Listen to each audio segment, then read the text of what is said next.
Tired of dropping your phone or struggling to prop it up? Meet the Pop Sockets phone grip with expanding kickstand in black, your new must-have accessory. Don't miss out. Grab yours today. Click the link in the video description to shop now on Amazon. RAF jets to lead Ukraine no-fly zone, as UK sets the scene for Plan B. RAF fighter jets will enforce a no-fly zone over Ukraine under plans being discussed by the UK-led Coalition the Willing.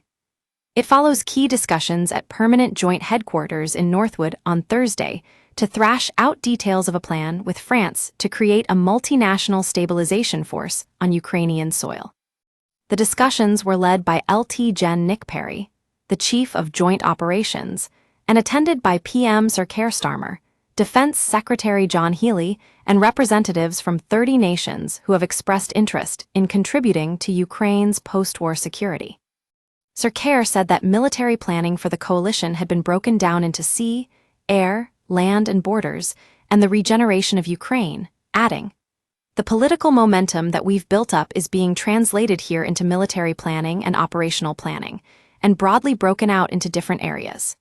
So we're looking at the sea in one scenario, the sky, obviously land and borders, and regeneration. Don't miss, warning, mind-blowing, deployments of Navy's nuclear subs could hit retention. An extended multinational squadron of between 18 and 35 fighter jets would always have been required to support any troops on the ground.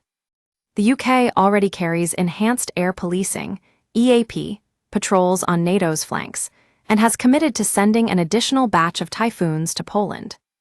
It is thought that some of these planes will be repurposed to extend their patrols to Ukraine, meaning they will not be based in Ukraine.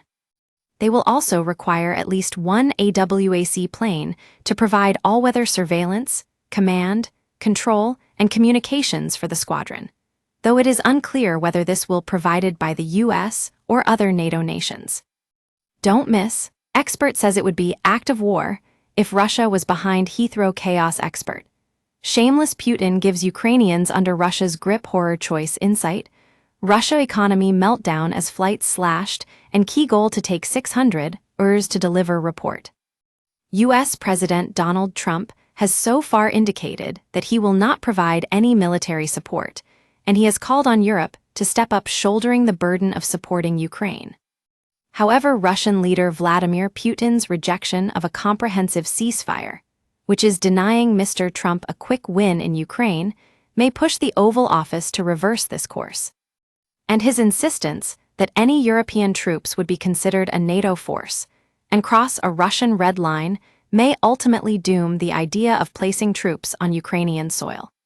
French President Emmanuel Macron raised the idea of the multinational force being led by the UN in discussions with the European Commission on Thursday. But military sources in the UK fear that the recent poor performance of UN troops in Mali and their inability to hold back Rwandan rebels in the Democratic Republic of Congo mean they will offer little deterrence to Russia. That could leave the multinational air squadron as the sole European presence in Ukraine, with the ground force of between 30,000 distributed to bolster NATO's flanks in the Baltics and Eastern Europe. From they will have faster access to Ukraine if needed.